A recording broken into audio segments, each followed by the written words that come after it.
Hello, and welcome back to the MPL Weekly. I'm with Marshall Sutcliffe, Paul Rietzel, and I'm Becca Scott. And I nailed it. I nailed it right there. Yeah, I didn't you forget nailed your for a name second. perfectly. That's Stuck right. the landing on that one.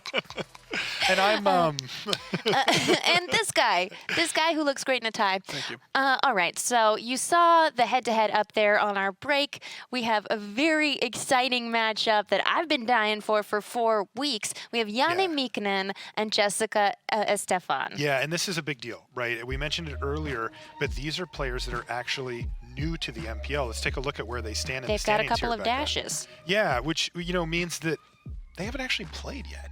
As recent entries into the MPL, they just haven't had a chance to actually run any of their matches. So to make it work, they're playing them all now. Yeah, we're going to get exposed to a lot of Savjz and Jess this week, and we're going to get to see in this matchup a totally different style from what we've seen so far. A lot of these people have played a lot of like mid-range decks and mono red and things of that nature. Savjz started in 1999. No tabletop experience whatsoever. No Pro Tour, no Mythic Championship, no Grand Prix experience. So when you see 0 top finishes, that doesn't mean he hasn't done well. It means he hasn't even played. So he's really kind of our first, as I mentioned earlier, online player. And I know Jessica Estefan has won a Grand Prix, but Yeah, that's not considered a top finish. Right. So we'll see a lot more from her. Yeah, Team GP in Australia, and then she played in the Mythic Championship after that and had a solid finish at a GP. But her level of experience compared to the rest of the MPL outside of Savjz here is low. I mean, these are very much underdogs coming in. Now, Savjz being his username, Janne Mikkonen, we're looking at his Simic Nexus right now. Yeah, and a slightly different take than Matt Nass, but a lot of the same kinds of concepts. And we're going to get to see kind of this deck play out again. He's got some more ramp elements with Elvish Rejuvenator, but really functionally it's trying to do the same thing. The good news for him is that, he's actually providing threats in this matchup. He's not the one trying to answer, and this deck is not very good at answering. And we're going to find out not just what it does in this matchup, but he's playing a lot of games this week, so we'll see how it does against all kinds of different decks. Here's the sideboard. Don't say it, Paul. Yeah, so the Don't key even card, say it. Arboreal Grazer. We're not going to actually see the Arboreal Grazers in this matchup because he's playing against Dimir control, so rest easy, Marshall, and those of you at home. The blue cards we might be interested in, I don't think that we'll see any of the underpowered green mid-range creatures, but we'll probably see some of those blue cards against Estefan's Dimir control deck. And here is the deck you just mentioned, the Dimir Control. Yeah, now this is a deck that I don't have much experience playing even against on Arena. I was playing some Standard this week, of course, to prepare for this, and I haven't seen it that much. Usually you see white in here as well. Yeah, we messed around with this deck a little bit before the Mythic Championship in Cleveland. Seth Manfield actually liked this deck a bit. We think that Thief of Sanity, depending on what your opponent has brought to the table, can just be so brutal. And Thought Erasure specifically into Thief of Sanity is one of the most powerful play patterns available in Standard. If your opponent is all shocks, then it doesn't look that impressive. But if they bring something like, I don't know, Simic Nexus, then Thought Erasure into Thief of Sanity is an absolutely brutal opening. Because you can take away their Grazer. That's right. You get the Grazer, and Grazer. then you can ramp with it, actually. I don't know if you knew that. Yeah, and then block their creature from flying. Sideboard, wow. So Jess has options, a lot of different options here in the sideboard. We're going to want to see her be the pure control deck, right? Thief of Sanity is going to be providing the pressure, but really she's going to want to use counter magic and things like Duress to prevent Savjz from putting Nissa or Tamiyo onto the battlefield, because those are the cards that were going to really give her a problem. She's got some spice here. Look at that Finale of Eternity down there. Yeah, I like little it. Ashiok, and, Jace Wielder of Mysteries. She's bringing the spice. I'm excited to see Jessica's deck play, and I think Grzegorz Kowalski was talking about how the Dimir Control, because there's so many powerful black and blue cards that came out with War of the Spark, that you can be a lot more mana efficient and not be waiting on that white source because you've got all your mana sources you need. I mean, it does make me wonder, what do you gain by giving up cards like Little T and Big T, the Teferis? I think it's just the consistency. I think that we saw with Brad Nelson having to play lands that come into the battlefield tapped, having to play lands that deal 2 damage to you. Those can be very relevant when you're expecting a lot of red in the field. And since probably Enter the God Eternals does a really nice Basilica Bellhaunt impression for one more mana, if you're playing, if you know you're going to play against a lot of red, then cutting that color gives you an advantage in terms of streamlining your deck and not having your mana base be so painful. All right, so it seems like this matching is a little in Estefan's favor, But we'll see. We'll see what happens. I think so. You know, traditionally ramp decks have done pretty well against control, you know, because you're able to do really powerful things. And especially cards like Hydroid Crisis are difficult for her to deal with. I just don't know if the Simic Nexus deck has the oomph. I just don't know if it's there. So I'm interested to see what happens. Yeah, so am I. All right, well, let's hop into that game. All right, here we go. Savjz versus Jess. And in our opening hand here, we're, of course, on Jess on the bottom part here. She's got, well, pretty nice little opener here, actually. Cry of the Carnarium, not super important in the matchup, but Thought Erasure, Tyrant Scorn, and then she's got that Enter the God Eternals for down the line, perhaps. Yeah, it's, you know, she doesn't it's not exactly the right half of her deck for to have drawn against Savjz, but if you actually look at the way Savjz had the mulligan into a hand, that it does line up pretty well against. It does, yeah, the Tyrant Scorn taking down either the Elves or, in this case, the Incubation Druid, perhaps. Although, actually, now that I mention that, it probably will be an Elf, because it's double Hinterland Harbor here for Savjz, so he actually has 2 tap lands currently. He's going to lose something right here. So what should Jess be considering in this position? One would guess, given how much removal she has in her hand, that Nissa, Who Shakes the World, is by far the most threatening card. Right, and that's, of course, the card that she knows can lead to repeated sources of threats, and she has to answer. So she's going to go ahead and take that away with Thought Erasure. And she looks like she wanted that second blue source that would open up Enter the God Eternals down the line for her. So she's going to go ahead and keep that on top of her library. Tap land plus Llanowar Elves now for Savjz. But he did draw a Growth Spiral, so he could get some mana going next turn as well, depending on what his draw step brings him. Augur of Bolas, it actually hit. Yeah, it's beautiful. It's Augur of Bolas hitting the gate, which sets Jess up to stop those Nexi of Fate coming later, and then and then she's got it really set up well with the Cry of the Carnarium to kind of wipe out Savjz's board. So I think she's got kind of everything rolling right now. Yeah, this is looking very good for Jess at this point. Savjz is going to play a Jade Light Ranger. He missed. He hit Elvish Rejuvenator, put that one in the bin, but then did hit an island after that. So he's managing to keep on hitting his land drops each turn here. And it looks like she's going to be patient and sit on the negate here and a Tyrant Scorn rather than fire off the Cry right now. Yeah, I like this play. You know, I think that both leaving the gate up has some value, as well as potentially being able to snag that Incubation Druid with Cry of the Carnarium. Which she knows about. The one risk for her is going to be she's going to need to find another land, you know, or she will have to put the shields down to cast Cry. Yeah, a land off the top here would kind of give her it all. Yeah. The land is the whole kit and caboodle. Well, she's actually going to deviate a little bit from that game plan and just use Tyrant Scorn to kill the Jade Light Ranger rather than leaning on the Cry. Now, normally you would lean on the Cry here, right, knowing that you're going to get a couple of creatures anyway. Yeah, I would have been really tempted to just take the 3 damage there and leave the Tyrant Scorn for the post-Cry creatures. Yeah, especially if he would have run out the Incubation Druid, in which case it's just a dream. Right, being a 20 with 2 Enter the God Eternals in your hand, I don't think just randomly life total is going to be the way that she loses this game. Yeah, so she decided to use one of her potential cards for later early. We'll see if it comes back to bite her in any way here. There's another land off the top of the library, but double Nexus of Fate in hand for Savjz means he doesn't have anything to do, and with one negate at the ready as well, Jess doesn't have much to do either, just attack with Augur of Bolas and ship the turn back. Here's Llanowar Elves, which does give him the 7th mana needed. But look at this, Chemister's Insight is the draw step here, and Jess kind of has her way now. She can decide to just Insight if she'd like, or she could even enter the God Eternals, and that would leave her shields down on the negate. So she's just going to pass a turn back, and it's a trio. Trip Nexuses here for Savjz, and well, he can cast one. Yeah, really bad shape for Savjz here. Nexus of Fate are both unlikely to resolve because of the negate, and wouldn't be that powerful if they did resolve, given how little he has on the battlefield. You know, Jess with 4 incredible cards in her hand, as well as the ability to turn this less powerful Cry of the Carnarium into 2 more cards with Chemister's Insight. So really everything coming up, Jessica Estefan. Yeah, it looks like she was just thinking extreme long game. She's Yeah, just like, I don't need it. So here's Nexus of Fate for Savjz. It looks like it did resolve. Yeah, so that's a resolve. I think that the thought process here is that, with no Tamio or Nissa on the table right now, just Nexus of Fate is basically like Explore. It's a growth spiral. Yeah, big deal. Now, it's Jade Light Ranger on the battlefield as well, but she's got Thief of Sanity at the ready. Now, there was a Nexus here, though, so we'll see how this thing plays out going forward. So the next turn here is actually going to go to Savjz, right? Because he built an extra turn in by casting the Nexus of Fate at the end of Jess's turn. And, I mean, a Jade Light Ranger starting to attack could be a thing. Now, she looks like she might fire off Chemister's Insight on end step, though. She doesn't actually need to do this here. Yeah, either she or we are confused about exactly where we are, I think. It's we'll possible we're going to find out in just a sec. We were right. Yeah. So that is the next turn going to Savjz. So perhaps Jess, thought that she was going to have the turn there, because otherwise you could just keep up that instant for whenever.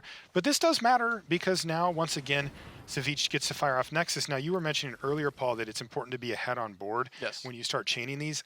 He is a little bit, like, he's getting hits in. He had this window, this turn right here, where if he had drawn Tamiyo or Nissa, he actually could have stolen really a very difficult to steal game. Obviously wasn't able to find one of those. Right. He just hit lands. Right. And now it's all over but the crying here. Unfortunately, even though it seems like Savjz has been doing a lot and taking all these turns and attacking for 3, Jessica's hand is just absolutely stacked with both answers, additional threats, kind of everything that she needs to really take complete control of this game. Yeah, and of course, one of the bellwethers for any time you see a standard being played is when the player hits with Thief of Sanity, right? Oh God, she hit Hydroid Crisis. Yeah. Estefan, take it easy on the guy. I think he has a family. and even though maybe a slight misstep by casting the Chemister's Insight, I think just being a little confused as to where we were. I think that not casting the negate was a really smart play on Jessica's behalf. Agreed. That she correctly identified that just a naked Nexus is not how you lose the game. The Planeswalkers themselves are the key. And she has still kept that negate in hand. Again, Savjz knows about it, but she's content to just sit on it because she knows the exact type of cards that she plans on countering with it, and she's not gonna budge. And that is going to make life very difficult for the top decking Savjz, because he's going to have to just come up with multiple answers here. Yep. And this is one of those things, it's we say this sometimes, because of the quality of Jessica's hand, you could remove all of her creatures from the battlefield and she would still be ahead, but then she also has a Jellyfish and a Thief of Sanity, and of course the Augur Bolas. Jelly. There's a cast down off of an opt. She's going to fire off both opts on end step here just to be mana efficient. She doesn't have to worry about anything since Savjz is out of gas. And yeah, another Thief of Sanity. Oh, come on. Jeez. Oh, she did take it? Yeah, she's got the whole world in her hand right now. Good. I like that. I was like, come on, I want 2 of them.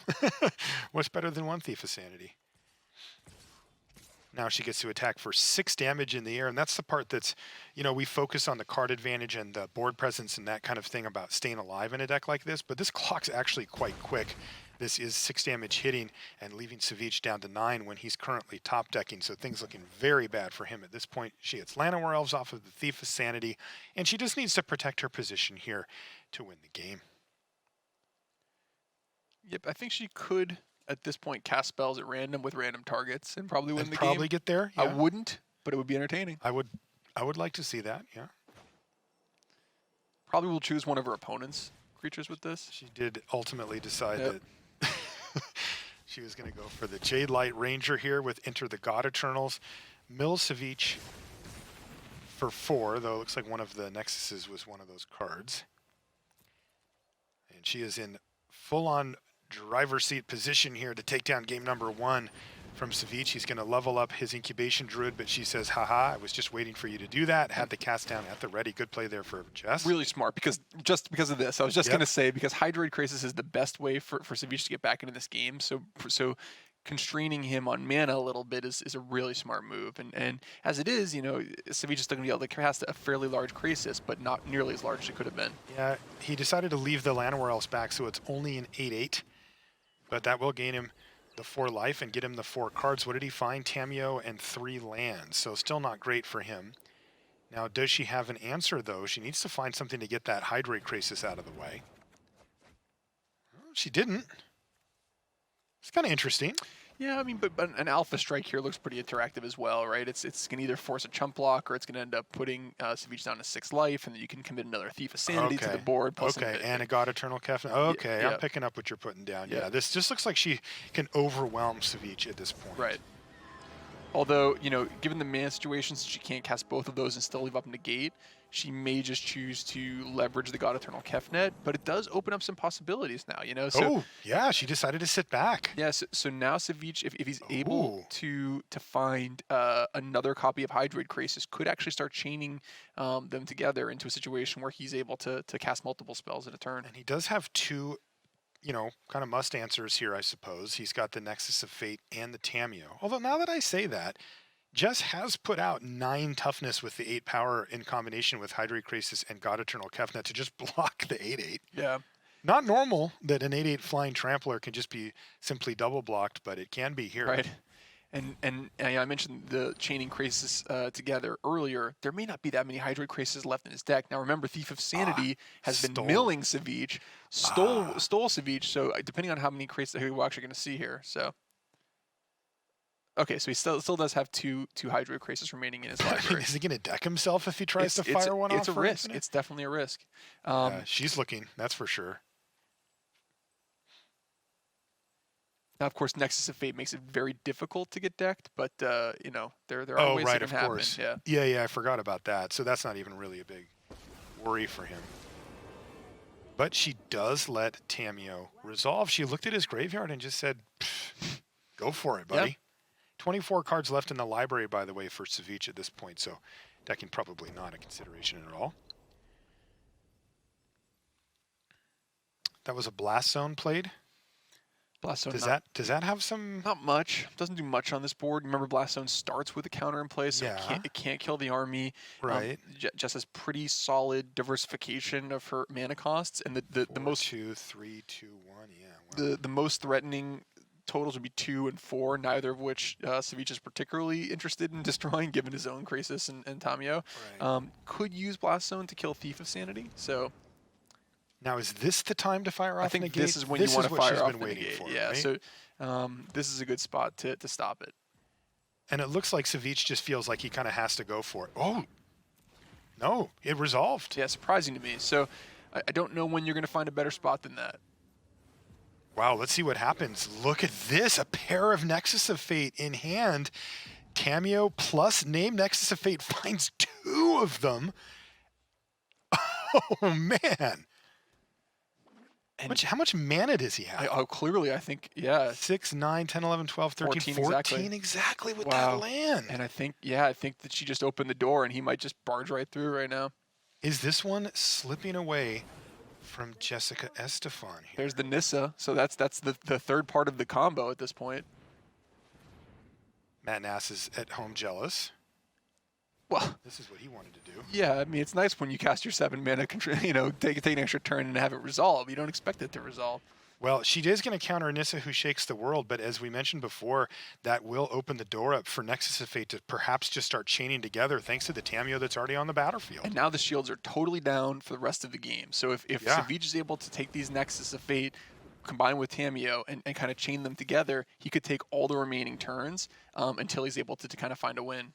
So what does he need to do? He needs to get rid of one of the 4-powered flyers to be able to just start attacking with his Krasis. Is that the plan? Or find just another bigger Krasis that's good at attacking, yeah. But he does need to eventually find another copy of Nexus of Fate. Let's see if he finds one. He did off of that as well. And remember, the rest go to the yard, so it's getting more and more likely that he's able to keep on doing this. Here's another Nexus of Fate, the one he just found. He finds a Hydroid Krasis. Unbelievable. This is Absolutely miraculous insane. game. And this is what happens. I think sometimes at the highest levels, you just kind of play games like this. We thought he was going to concede, but you have to just pray that your opponent's going to give you a window, into games like this. Now, of course, you might be thinking, oh, well, I know they've got a negate or something stupid like that, but they also have to cast the negate. If they don't cast the negate, you can resolve some crazy stuff. And now look at this. Yeah, and that was really the story of this game, because remember, that negate was revealed. Yeah. Like, he knew that she had it and just played into it. And look at that. The 12-12 Hydroid Krasis seals the deal for game 1 for Savjz. What a turn of events. Unbelievable. What a crazy game. I mentally called it in my brain. I thought, I was trying to figure out what Savjz needed to do to come back in game 2, and now he's up a game. So Great first game of the MPL for Yeah. Savjz, huh? Wow. That was a super fun one. And this matchup is really cool. Like Yep. this is one of those kind of haymaker style matchups where we very much know what each player is trying to do. And there's these sort of handhold, haymakers that you can see. It's like, okay, there's the big hydrate crisis. That's a big step in the right direction for Savjz. On the other side, when we see Jess be able to keep up a negate or leverage the thought erasures, we know that steps her one step closer to where she wants to be. Yep. And if I'm in Jess's shoes here, what I want to do is I want to be the control deck. These counter spells and duresses look so good to me because Savjz really needs to resolve really expensive cards in order to win the game. It has to resolve Tamio and Nissa and Nexus of Fate. So cards like Negate are so valuable. They're so incredibly good.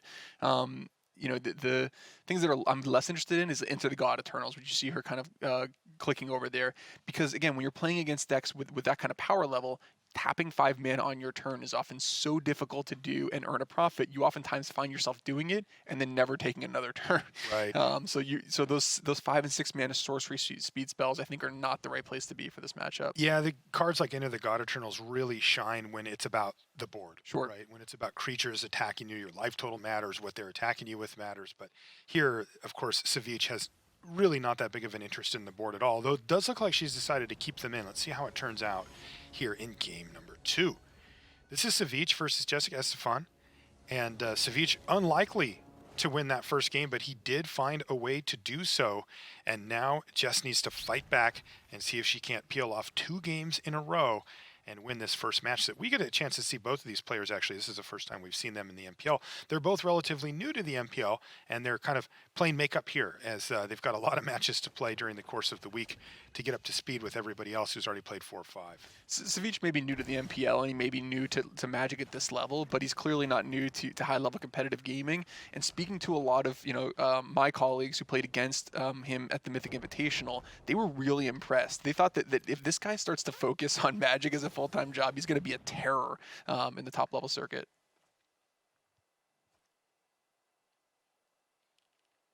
Yeah, it is funny. Both of the players that we have here are different than the rest of the MPL in the way that they arrived here. In that Savjz, again, like you mentioned, he's more well known for being, a popular high level gamer, and for Jess, she kind of got the boost, right? Mm-hmm. She already had the starts of a pro career coming underneath her. She had just played a Mythic Championship. She had just won a GP, and you could see the makings of a pro career forming. And she just got kickstarted right into the big leagues here, and really trying to look to take advantage of that fully, if she can here in the MPL. But of course, it's a tough field. And nice play here, I think, from Jessica, taking the Hydroid Crisis with Thought Erasure. Her hand with the Elder Spell and Negate lines up fairly well against Nissa's, but almost nothing lines up well against Hydroid Crisis and lands when you get to the mid-game. So I think she correctly identified what the big threat was. Yeah, that's smart, and it allows her to kind of ignore cards like this. Sure, have your Elvish Rejuvenator, whatever. Like, do your thing, but as long as I can answer the key threats, I'm going to be in fine position here to try to take this game down. There's a temptation to just fire off this Into the God Eternals here. God, there really is, because you have the Elder Spell to deal with any kind of Planeswalker, I would be pretty tempted to want to get a clock onto the battlefield. Man. Yeah, especially given that this deck that Savjz is playing does not interact with creatures well. Your 4/4 might just go the distance. Yeah, and as we've seen, ramp decks, again, because of the power of Hydroid Crisis, as the game goes along, it gets more and more difficult for Jessica to find a window to cast into the God Eternals, right? Yeah. It gets worse as the game continues. Still, it's so tempting to just leave Negate up, Of right? course, That's what you brought it in for. Yeah. You've just seen your opponent play 2 Nissas. Let's see if she goes for it. Love Great this play here. Love this play from Jessica.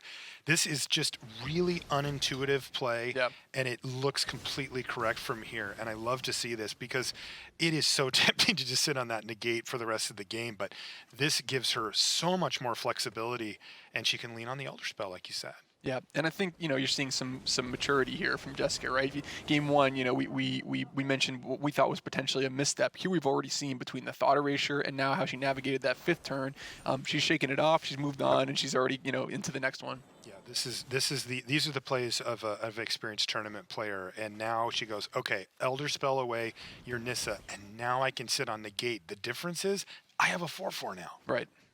Now the question is, does she just have to sit back here? I'm attacking. Yeah, if Yeah, Savjz get wants, in there. If Savjz wants to trade away 2 of his mana from my army token, God bless. At this point, I'm happy to do that. The mana is just so valuable, and now 14 with a 4/4. I mean, that's not trivial. No, not at all. And by the way, Jessica can breathe a sigh of relief there because you don't really know, but when he takes it, aha, I knew you didn't want to trade. And there's that negate snapping off the second Nissa, and this is going to put Jess in a Oh, I spoke too soon. There was a negate drawn off the top of the library from Savjz. So it actually backfired on Jess, though, through no fault of her own. But Savjz now sticks Nissa, who shakes the world, and this game looks a lot different than it did a second ago. Ooh, Thief of Sanity, though. Hello. That actually was one of the draws. Now, look, she's behind. Yep. Close decision between attacking Nissa and leaving the army home to defend against the animated lands, the elementals. I think that it's certainly defensible to want to block. I think that what she's doing by not attacking there is putting a lot of pressure on the top of her library and the top of Savjz's library to find answers for that Nissa, because the loyalty is going to get really high. Oh, look high. at this combo here, Paul. He's going to put 2 more charge counters on Blast Zone, then untap it with Nissa, and now that Thief of Sanity is under threat. Unfortunately for Jess, it's a Thought Erasure off the top of the library. We saw good work with that back on turn 2. Now it looks pretty bad, though. Yep. Yeah. That's a sweet play, though, with that Blast Zone plus Nissa. Yep, it's a tough spot, and certainly, the advantage bar is correctly pointing towards Savjz, but she's still just kind of one answer to Nissa away from being right back in this game. Very happy to surveil that away, is obviously drawing a Drowned Catacombs in that spot would have been catastrophic. Yeah, I think it's about the best case scenario for that Thought Erasure at this point. Memorial to Genius was the draw there from Savjz, and he can use this trick once again to untap a land and actually crack that Memorial if he'd like. Yeah, which is awesome. I mean, when both players are empty-handed and you have a slight, oh my gosh. Wow. And he drew Hadana's Climb plus a Nexus of Fate for next turn. Wow, this one has really fallen away here from Jessica, as Savjz is asserting dominance here with Nexus of Fate plus Nissa, who shakes the world.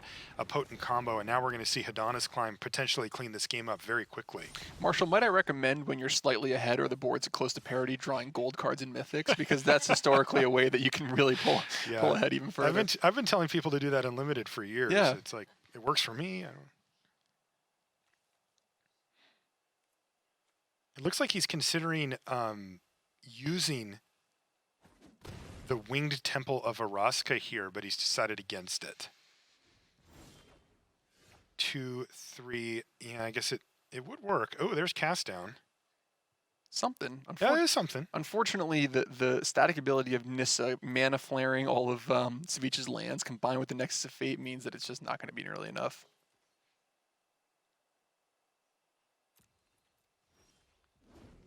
Wow, and a fun pair to see of the Nexus ultimate. of Fate, my goodness sake. Yeah, I've never seen Nissa Ultimate. People usually just keep plussing, and here it is, the ultimate now from Savjz. Jess is going to pounce here and take out this 4/4 island, but Nissa, who shakes the world, going ultimate here on MPL Weekly. You got to love it. Yeah, get about 10 forests out of the library or something like that. Who wants to draw those anyway? Yeah. And that's just an incredible amount of thinning as well, too. As you think about maybe trying to chain through Nexus of Fates, the Nexus density of Savjz's deck is going to be dramatically increased now, where like every turn he's much more likely to draw something really, really good. So, people talk about thinning with like a fetched land, and that has such a very small effect. Putting 7 lands onto the battlefield does not have a small effect. That is a gigantic effect. I'm curious, Paul, would you have gone for the ultimate or just keep plussing? Because that is still a potential, sort of infinite threats going forward. And now he doesn't have that situation. I mean, it's by far the most fun thing to do. I think I would have done it. Yeah, it just looks too fun to me to not. Oh, I love it. All right, here's Nexus of Fate. That was after the attack there from that forest, or actually after no blocks. And now Growth Spiral, but that doesn't necessarily lock this thing up either. No, but yeah, so he's kind of walking a fine line here because he needs to keep the threat of the Winged Temple active, but then also use the mana for Nexus, so he's making sure that his timing is correct here. Right. Actually, this turn has the mana for both. So the classic why not both here from Yep. Savjz. And this one looks like it's just about done. Growth Spiral. And what did he find? It looked like a Jade Light Ranger. Yeah, that's exactly what it is. Savjz, of course, used to online games, plays very quickly, and of course sees the Nexus of Fate. He's going to leave that on top of the library. But Jess is just sitting here staring at this 4/4. She's taking 6 in the air now, dropping down to 2. Are there even any outs? Opt keeps the dream alive a little longer. Island to the bottom, and something. Liliana, wow, that would have been close. That Llanowar Elves actually throws a bit of a wrench in the works here, doesn't it? Yeah, unfortunately, even Liliana's minus ability can draw a card off the arm. You don't have the mana to do anything else. So that's going to do it. That is Savjz winning his match against Estefan. Congratulations to Savjz, an impressive showing in his first game here on MPL Weekly, and Jess did really well as well. That's a beautifully played deck, as you were mentioning, some super pro moves that it just wasn't enough in that matchup. Yeah. And we're going to see later in the recap of the Ruby division what else happens for these players, and lots of exciting stuff. I think maybe Matt Nass needs to talk to Savjz about how to operate this blue-green Nexus. Ouch. Savjz, you know, for some people talking about qualifications and how you get into the MPL, he's lifetime undefeated in the MPL, so that's pretty impressive stuff. From him. Yeah, good point. Should good he point. quit now, or? Now that may change by the end of the day, but the other people who are really competitive in Ruby right now, the front runners would be Yukihiro, Jensen, and Bear2, and we're going to watch Bear2 and Estefan go head-to-head next, so that should be really fun to see how she does with the Dimir control against the Gruul mid-range, as we're seeing right here. And obviously Bear2 is someone who's been playing for quite a long time, since '96. Just one top finish there. He did win, though. he has one Pro Tour top 8 and he won it. So Absolutely. It's not the worst finish. Yeah, and I've been really impressed with Lucas's approach to Magic and also attitude towards Magic. You know, we had a chance to play against them in the Team Series finals last year, and he was kind of their team captain and wrangling everybody, and just really kind of a quality guy, but serious, and someone who kind of similar to me has always been a professional in addition to a Magic player. So, you know, always kind of root for him when I see him in the tournaments. Yeah, Lucas is a lawyer in his day-to-day life, but he's taking the advantage of the MPL. He's a lawyer. Seems to be I a take lot it of back. Yeah, everything I said. I was going to say, you said a lot of nice things about a lawyer, and I know you don't like lawyers at all. Here's the Dimir control. Just seeing it again. We just saw this play.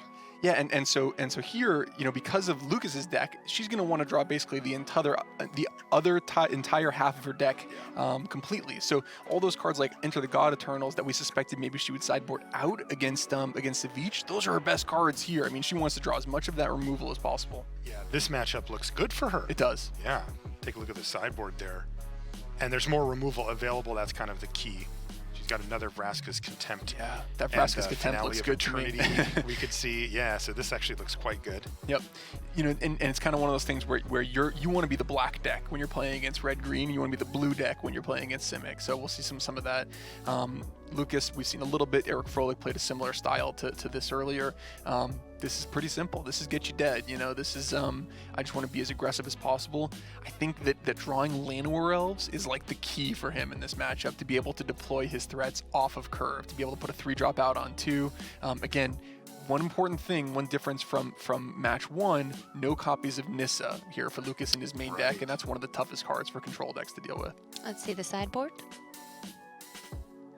Okay, so again, similar to Ifro, a lot of planeswalkers here, and if Lucas anticipates Jessica going to a more removal-heavy plan after sideboarding, then pivoting into things like the Immortal Sun and this wide combination of planeswalkers is a great way to dodge all of that removal.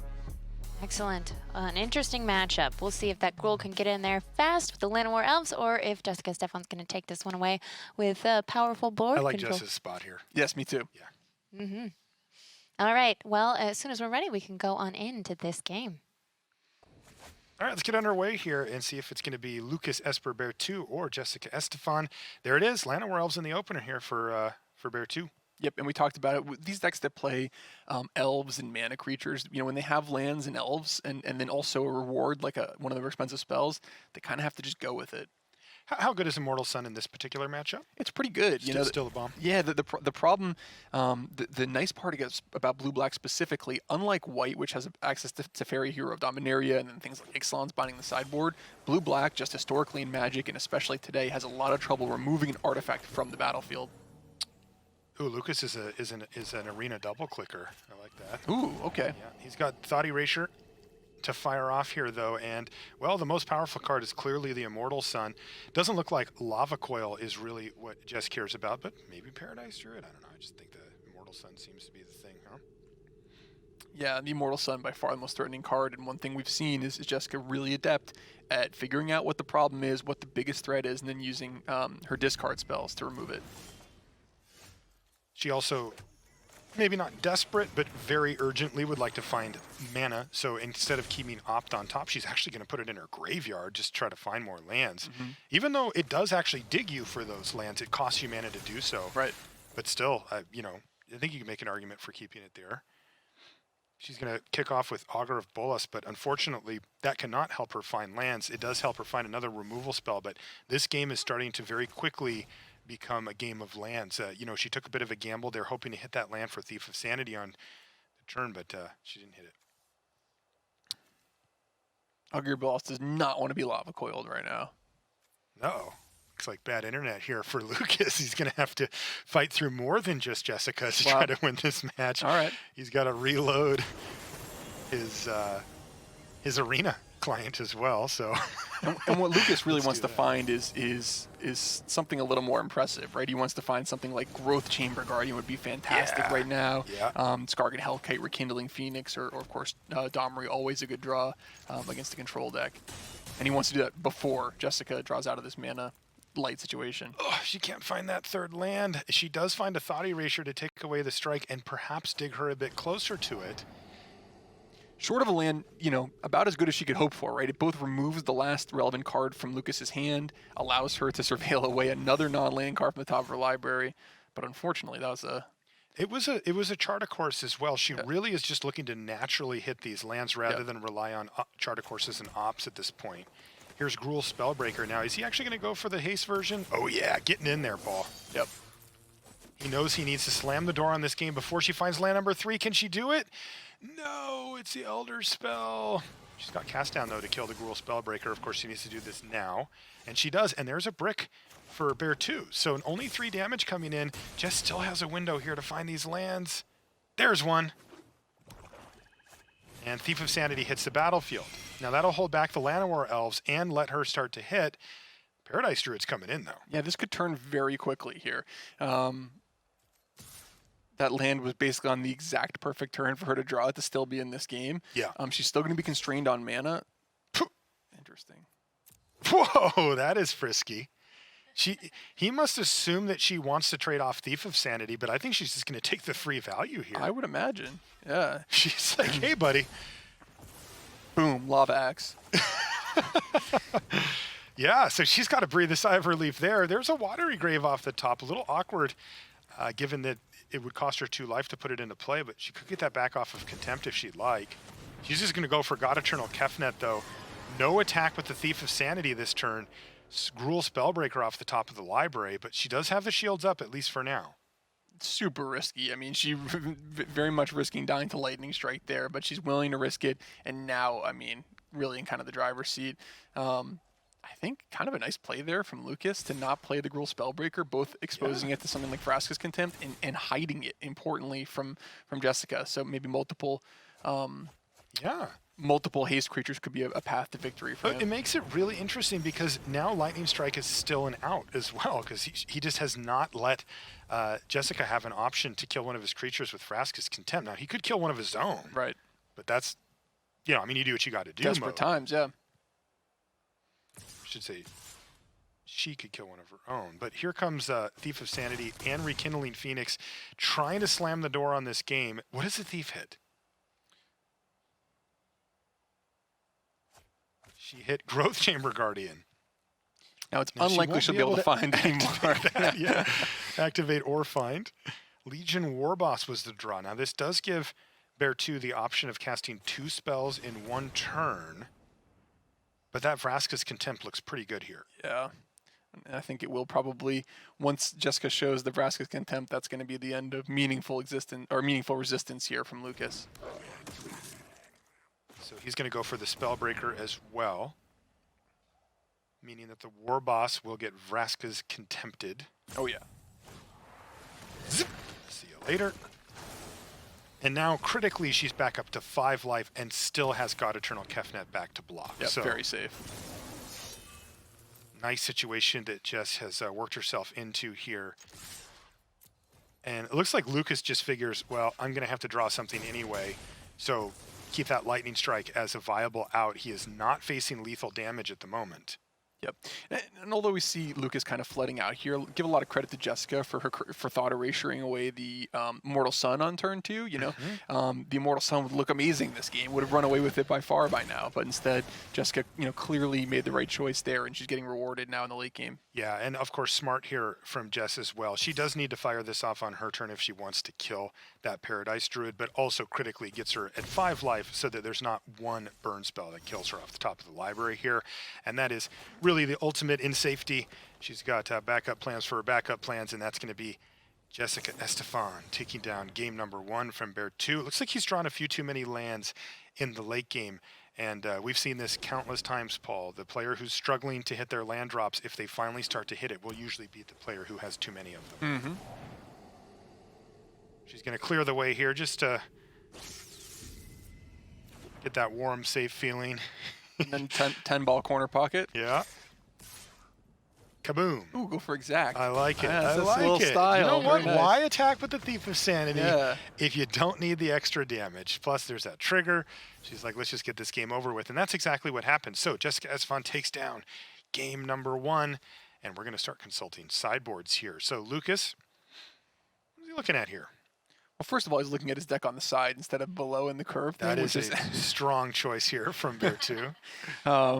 Yeah, so obviously we're going to look at the Planeswalkers. Planeswalkers, as we've expressed time and time again, are really difficult cards for blue control decks to handle once they hit the battlefield.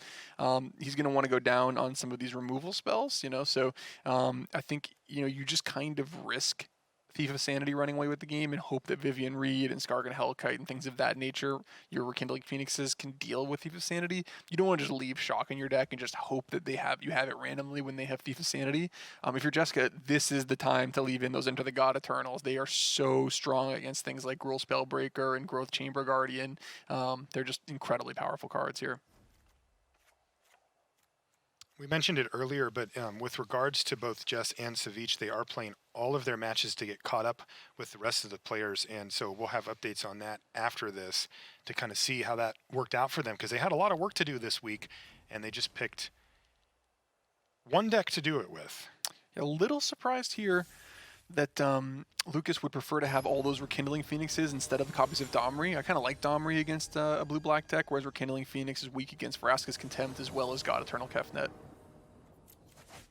All right, let's see if Bear 2 can fight back or if Jess is going to finish him off and take that victory. We saw her play against Savjz in the last round that we covered, but she wasn't able to beat him. But she's got Bear 2 on the ropes here, up 1-0. He's got Paradise Druid to kick things off. And does she have any hand disruption? No, not this time. So a pair of cast downs isn't going to do anything. She does have an opt at the ready. But the cast down will find good effect here. Legion Warboss, a fine target for it. She made sure that she cast that before combat happened so that the token didn't get made. And interestingly now, Bear 2 has to decide if he wants to attack with his Paradise Druid. That would give up the ability to cast Skargan Hellkite next turn, but at the cost of 2 damage. Well, it can still cast the Hellkite next turn, just only if the Paradise Druid survives. Well, that's what I mean. He can guarantee it by keeping it because of hexproof. Yeah, but that did work out well for him as he got into 2 damage and his Paradise Druid even untapped. So we can just see the Hellkite hit the battlefield. Wouldn't be the worst. Yeah, but things are going to spiral out of control again for him, I think, here. I think she has this lined up really well with cast down to handle the Hellkite. Thief of Sanity is going to start to hit in. Even if Lucas is able to find some kind of removal spell for Thief of Sanity, she's got a backup, and she's going to start going through his library as well. And look what she just drew. Yeah, Thief of Sanity has been doing work in Standard since it was printed, and turns out it is still good. It's just going to completely warp this game in Estefan's favor, and you can see why she decided, one of the benefits she gets from playing Dimir is that she's more likely to be able to cast her Thief of Sanities on turn 3, and she's taking full advantage of it. Now she even hit a Paradise Druid here. GG. Yeah, I'm getting ready to call this one, Marshall. Yeah, Growth Chamber Guardian hits the battlefield. Yep. But this is where you mentioned before, it just snowballs, right? Yes. It just gets so out of hand now. The second hit of Thief of Sanity, not many players survive it, and when you've got 2 more to go in your hand as well, things get very difficult. Even a powerful card like Growth Chamber Guardian, which could let Lucas Esperbear 2, continually add to the board. Oh, there was an Immortal Sun. Yeah, I thought for sure we could get an Immortal Sun there. Jess isn't dreaming big enough for us, Paul. Yeah, I think Enter the God Eternals Spellbreaker here on the Growth Chamber Guardian kind of removes all paths to victory for Lucas by dealing with his biggest threat. So she's actually going to go for the Gruul Spellbreaker here and the Thief of Sanity. I see. She just wants to flood the board. And she does have the answer for the Guardian here in the form of the Spellbreaker she can trade off. And of course, Jessica's very incentivized to just trade off onboard resources at this point because of the pair of Thief of Sanities that she's got going in the air now. yeah, and nothing can go wrong for her at this point. This is not like one of those games like we saw against Savjz where all of a sudden he's gonna, Lucas is gonna chain together some crazy sequence of things. This is Right. he needs to get her dead through damage and board presence and things like that. And she just kind of has every angle covered here. Yeah, and double Thief of Sanity hitting in now. Let's see what she hits off of it this time. Rekindling Phoenix, that's pretty good. And a Skargan Hellkite, that's pretty good too, right? Why not? Just a big flyer, but She even planned to hit with some red mana there with that Paradise Druid. did she really? Yeah. Look at that. Wow, she can activate the Skargan Hellkite. Wow. All right, well, this one has been a proper beating here from Jessica. She is kind of laying the smackdown here on poor Lucas Esperbear too. He's like, what did I walk into here? And he's going to scoop him up. That is Jessica Estefan picking up the match and improving, well, to 1-1, at least from what we've seen today. Absolutely, and we do have more results of how Jessica did, how Yane did, and really excited to show you guys those. But final thoughts on how Dimir Control stacks up against some of these Esper decks. I thought she made a good choice. I think it's a nice deck for the field. I think that she's going to have to really work with her post sideboard plans against a lot of those 3-color mid-range decks and make sure she's really well prepared because a lot of these killers, Brad Nelson and Seth Manfield and those types, when they get into those, they played those so many times, and so I'll be interested to see how she navigates those waters.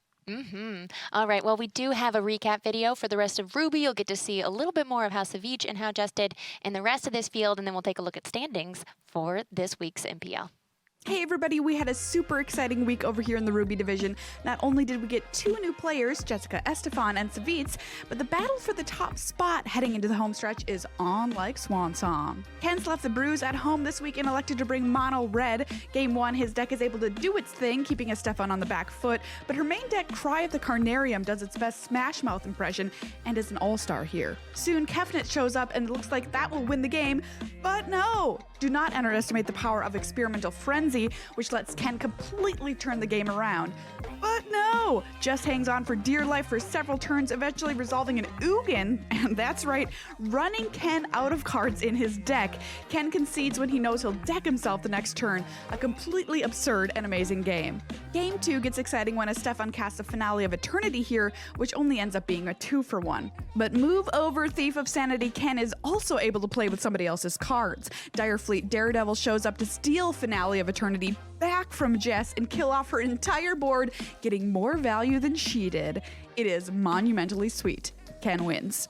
Game 3 is less exciting and Ken is able to win it on the back of Experimental Frenzy yet again, eventually blowing itself up to cast all the delicious burn living in his hand. Yukihiro improves to 4-1. Let's begin on Jess's match versus Carlos Ramau, who is sitting at 1-3 coming into this week. In Game 1, Estefan has trouble keeping up with Ramau's stream of efficient and tough to remove creatures. Turns out Ramau is also running the Immortal Sun in his main deck. What? I know, right? And he manages to push through the final points of damage thanks to the artifact's +1/+1 buff to creatures for the win. Very stylish. Ramau also gets Game 2 Game, set, and match to Ramao. Our Jess journey ends here in her match versus Reed Duke, who entered this week at 2-2. Reed was packing Sultai mid-range, which no doubt fills his dirtling heart with joy. The sweetest play of the game came when Jess was able to really clean up the board thanks to Cry of the Carnarium, and she's able to take the game. In Game 2, an Augur of Bolus earns its spot in the deck by holding off several potential attacks from a Merfolk Branchwalker for a few turns. Estefan's draws outpace Reed's, and Kefnet is once again able to lock up the game for her. Reed falls to 2-3. Jess exits her first week of 5 matches at 2-3. Let's keep following Duke, but switch the opponent to our other new member of the Ruby division, Yanni Mikkonen, aka popular streamer Savjz. Games 1 and 2 go to Reed and Savjz respectively, who are able to do their thing that their deck wants to do. Game 3 is a bit spicier and includes so many Llanowar elves. So many. My favorite play is Reed keeping Savjz off his mana by using Vraska's Contempt on one of the little 1/1s, and later getting a 3-for-1 with the help of Finale of Eternity. You can't Nexus a Fate with no mana, my dude.